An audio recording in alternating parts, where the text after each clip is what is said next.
السلام عليكم، أنا أخوكم عبد الله طارق، أحييكم جميعا. بالبداية أتمنى نصلي على محمد وآل محمد. الكل يذكر هذه القطة الصغيرة، قبل أيام نقذتها بعد قيام شخص عديم إنسانية برميها بداخل كيس والرحيل، وبقت تصارع الموت بالشارع. وهنا المسكينة كانت تعاني من التهاب جدا قوي بعيونها، وتصرخ وتتألم وغير قادرة على الرؤية، وحالتها يرثى لها لأن هي بقت فترة طويلة بالشارع، والشارع ممتلئ بالأوساخ. هنا الحمد لله وشكرا تدخلت وبديت أنظف عيونها من الأوساخ، وبسبب الأوساخ اللي حول عيونها تعرضت لالتهاب قوي. وهنا نظفت أول عين إلها، رغم كانت ما تقبل تخليني أنظفها وخايفة، لكن تحملت كل شيء في سبيل ترجع للحياة وعيونها تتنظف وتكون بخير ولوجه الله تعالى. هاي القطة الحلوة تستحق أن تعيش حياة سعيدة.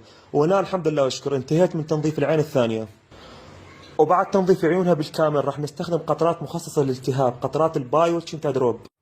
وهنا انتهينا من تنظيف عيونها الحلوة. بعد ما كانت تصارع الموت في الشارع صارت بمكان آمن بفضل رب العالمين. الله يحفظكم جميعا، في أمان.